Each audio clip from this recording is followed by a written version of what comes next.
Je suis originaire d'ici, hein, de Longjumeau. Donc je suis né en France, j'ai grandi en France, je suis né à Longjumeau, j'ai grandi à Longjumeau. C'est chez moi ici. Si un jour je pète les plombs, je fais un coup d'état, c'est chez moi ici. C'est ouf, hein. Enfin, c'est quoi une noire pour toi? Ah mais tu vois, ma sœur aussi pareil, elle a eu les mêmes discours d'une amie à elle d'ailleurs en plus qui lui a dit ah c'est vrai mais toi t'es gentil pour une noire, tu parles bien, je sais pas, t'es pas comme les autres, enfin vraiment t'es... C'est chez nous ici. Donc pourquoi vous rentrez pas chez vous? Mais c'est chez nous ici gars. On compte pas aller quelque part.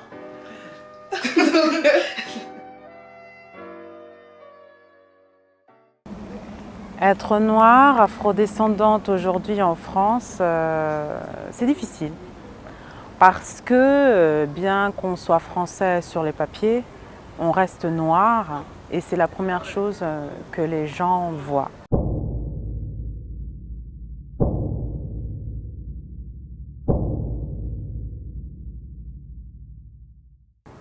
La première fois que j'ai remarqué ma différence, en fait, c'est quand je suis parti au Sénégal. J'avais 10 ans, parce que jeune, on ne se rend pas compte en fait, des différences qu'on a entre quand tu es à l'école primaire, on ne se rend pas trop compte de cette différence-là. La première nuit, on est arrivé la nuit, je me souviendrai toujours, et en fait, c'est là que je me suis rendu compte que autour de moi, j'avais une appréhension en fait, et une peur avant de descendre du taxi. Parce que je voyais en fait que des noirs autour de moi. Et c'est là que j'ai pris conscience vraiment d'où je venais en fait. Et de qui j'étais.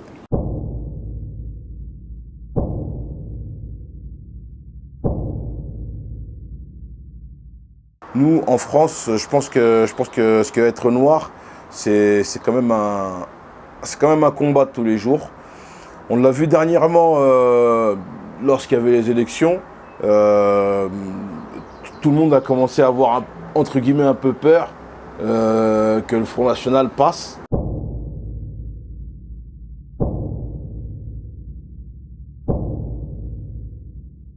Il est vrai qu'en France, il y a un racisme d'État institutionnel qui vient d'en haut. Ce n'est pas forcément les gens qu'on croise tous les jours, mais c'est vraiment, on le voit aujourd'hui avec les crimes policiers. Il y a eu Adama Traoré, il y a eu Lamine Dieng, et j'en passe, énormément de victimes. Et toutes ces victimes sont soit noires ou arabes, pour certains. Je pense que le problème est assez profond. Le fait justement de ne pas déjà avoir accepté le passé colonial de la France justement sur toutes ces colonies, qu'elles soient africaines ou caribéennes. Et c'est justement un problème qu'on retrouve aujourd'hui, dans le sens où les Noirs ne sont pas forcément considérés comme des Français, qu'ils soient originaires d'Afrique noire ou des Caraïbes. Et donc on peut le ressentir à tous les niveaux, que ce soit au quotidien, que ce soit au travail. Malheureusement aujourd'hui même dans les écoles, dans les établissements scolaires, qui sont censés justement élever la jeunesse, certains peuvent se sentir négligés, mis de côté, voire des fois violentés ou insultés. Donc je pense qu'il y a quand même un problème aujourd'hui concernant le fait d'être noir en France.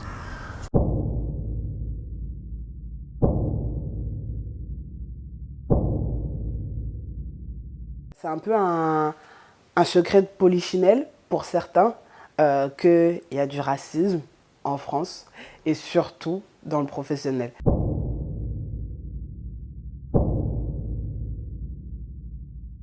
Il y a toujours un problème. Et c'est à partir de là justement où je me suis dit ah d'accord, peut-être en fait que ma couleur de peau peut être un problème. Donc cette dynamique-là, j'ai dû l'intégrer et ça a été vraiment compliqué. Pour moi, c'est la phase la plus compliquée en fait que j'ai eu à gérer en fait. Parce qu'on s'y fait jamais, même si on a les compétences et on a du talent et on s'exprime bien et on a les études, on a fait les études qu'il fallait, etc. On ne peut jamais gérer le fait qu'on ne va pas être prise pour tel ou tel job parce qu'on est noir. On s'y fait jamais, en fait. On s'y fait jamais. Et j'ai jamais voulu arriver à cette fatalité de dire « Ouais, mais bon, je suis noire, je ne trouverai pas ce job. » Mais des fois, on est tenté quand même des fois, on est tenté d'arriver à cette réflexion-là, quoi. Moi, je pense que les gens, sur le racisme, sur la question du racisme, ils ont envie de se déculpabiliser, pas de l'oublier, mais de l'enterrer, faire comme si c'était rien du tout, alors qu'en fait, il est quand même là. Après, c'est difficile pour moi de l'effacer complètement, je pense. Je pense que tu peux pas, de toute manière, l'effacer complètement. Tu peux essayer de faire évoluer l'esprit des gens, en leur parlant, en te comportant d'une certaine manière. Ça, tu peux essayer de faire évoluer les gens. Mais alors, l'enlever complètement, je pense qu'il faudra beaucoup de temps. En France, quand on commence à se poser des questions sur ça veut dire quoi être noir en France, c'est quoi le statut des noirs dans ce pays, il y a souvent un détour quasi obligé par les États-Unis. Et là, on se rend compte en fait qu'aux États-Unis, ils utilisent des penseurs français, ou alors nés dans les Antilles, Frantz Fanon, Édouard Glissant, Aimé Césaire. C'est des auteurs qui sont fondateurs pour le mouvement des Noirs aux États-Unis et pourtant qui sont oubliés dans les cursus scolaires français. Et moi, en choisissant d'étudier la civilisation américaine, c'était projeter vers un autre pays des questions que j'avais vis-à-vis du pays dans lequel je vivais. Et maintenant, à l'issue de mes études, je reviens en France. Enfin, je reviens plutôt métaphoriquement, je me ressens sur la France, riche de ce que j'ai pu apprendre sur cet autre pays-là. Et les questions que j'ai posées sur les États-Unis, je commence à les poser en France.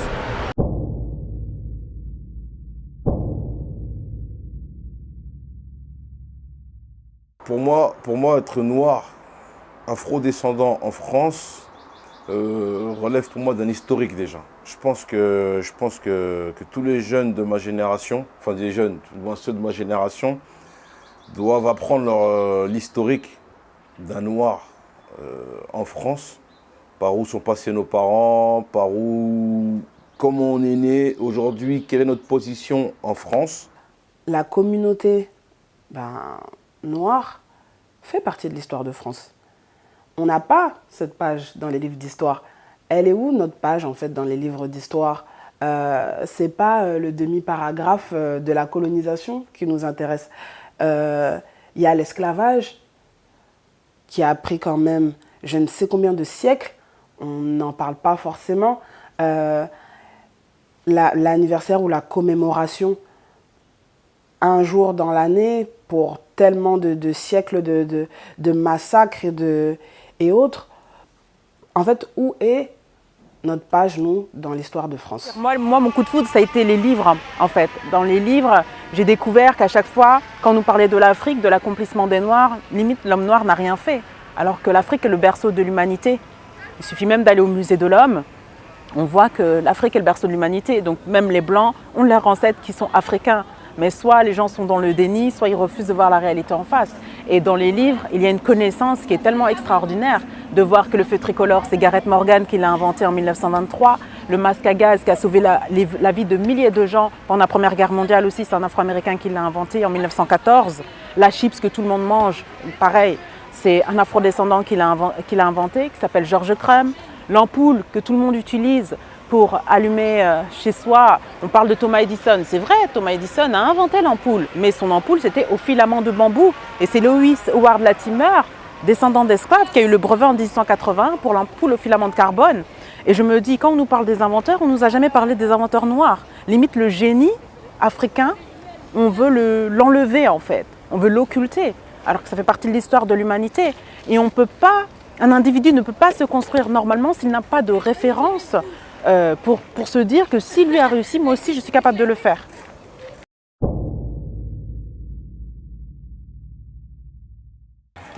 En fait, pour les communautés, en France, en fait, il y a une grosse hypocrisie par rapport aux communautés. On sait très bien qu'il y a des différentes communautés en France, que la France est gérée en communauté. De toute façon, on le voit dans le milieu local, lorsqu'il y a des élections municipales. Donc, on voit que les maires visitent les différents représentants des différentes communautés. Donc, s'il y a des représentants de différentes communautés, c'est qu'il y a des communautés en France. Alors, le communautarisme, est-ce que c'est bien? Est-ce que c'est mal? sans vraiment remettre en question ça, j'avais toujours pensé que c'était une mauvaise chose. C'est-à-dire que c'est un mot déjà qui a une connotation un peu négative. Et puis après, en grandissant et en souffrant notamment du fait de me retrouver toujours en province comme la seule noire partout, j'ai commencé à rêver d'une communauté à mon image, où je partagerais des discussions que je ne pouvais jamais avoir avec mes amis blancs, que ce soit sur mes cheveux, que ce soit sur les habitudes que j'avais quand j'étais en Guyane, sur plein d'autres choses comme ça, trucs culturels, des blagues, un humour. Le communautarisme, je pense que maintenant, aujourd'hui, c'est une nécessité dans certains aspects de notre vie quotidienne. Moi, je trouve que c'est super important de créer des choses pour la communauté, de parler à la communauté, parce que c'est ce qui va rassembler et justement, en fait, prôner cette singularité-là à travers la communauté. Je trouve que justement, ça fait du bien au vivre ensemble. Je trouve que ce qui est bien, c'est forcément quand tu te connais toi, quand tu te connais bien toi, tu peux mieux apprendre à connaître les autres et à vivre avec les autres. Je pense qu'initialement, nous, en tant qu'Afro-descendants, on doit être unis, faire preuve d'unité clairement, pour montrer justement qu'on représente une réelle communauté au sein de la France. Le monde dans lequel on vit en France est quand même assez hostile au quotidien par une série de micro-agressions qui, mis bout à bout, en fait, représentent des réelles violences qui peuvent se ressentir psychologiquement, physiquement. Alors, se regrouper en communauté, par moment, je ne dis pas que c'est une fin en soi, pour moi, c'est pas une fin en soi, mais avoir des moments privilégiés où je choisis d'être avec ceux qui me ressemblent, avec qui je partage une identité commune, même si c'est pas la même, un vécu commun. Pour moi, c'est une nécessité. Je parlerai pour moi pas de survie, mais pour certains, ça l'est. Il y a clairement une génération woke aujourd'hui en France.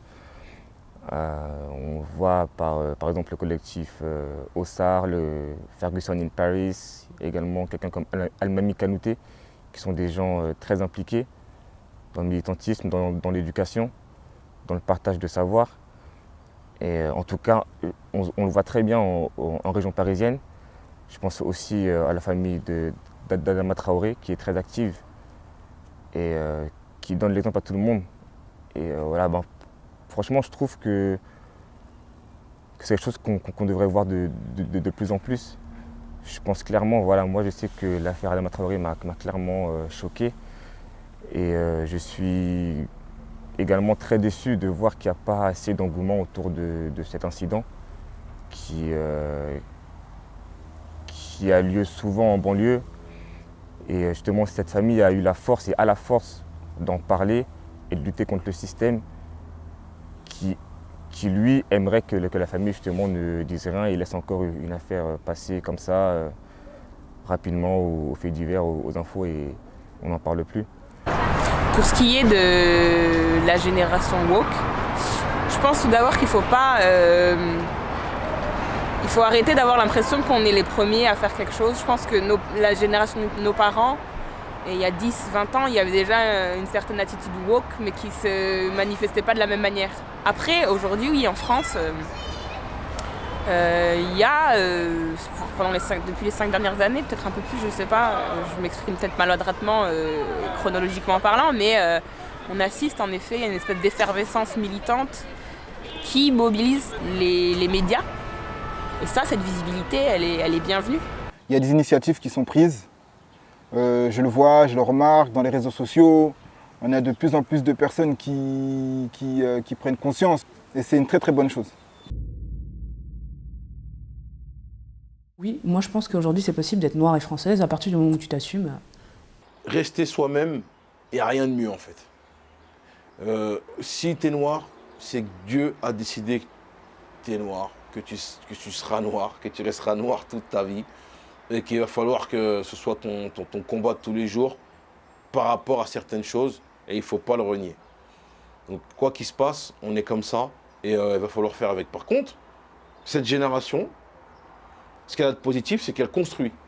Donc c'est pas des gens qui sont là en train de pleurer en disant oh là, qu'est-ce qu'on va faire de notre vie, on est noir, on restera noir, on regarde nos pompes tous les jours, comme limite ils étaient obligés de faire nos parents à l'époque pour rentrer dans le moule. Non.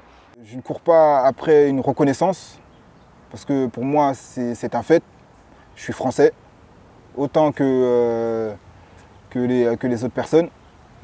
Personne ne peut me le retirer, et personne ne me le retirera d'ailleurs.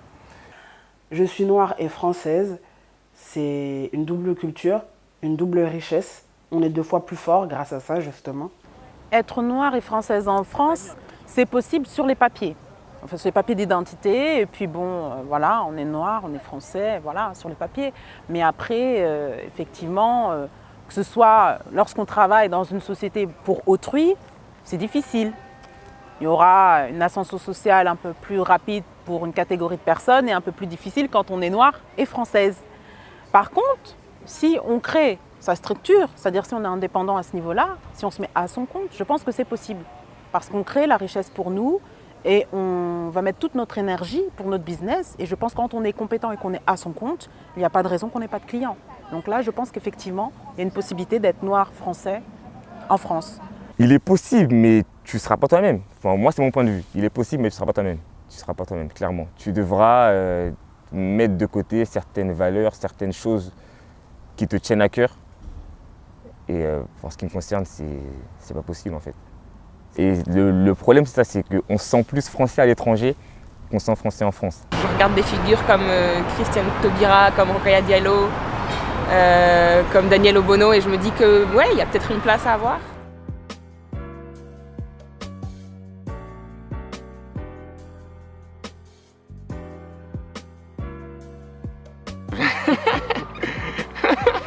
Très bonne question. Donc aujourd'hui, la définition d'un autochtone, c'est un peu ce que vit un noir en France aujourd'hui.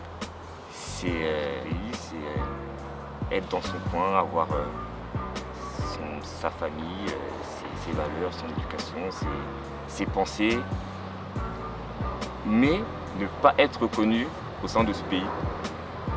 Donc voilà, un autochtone, c'est un noir de France, tout simplement. Un noir de France.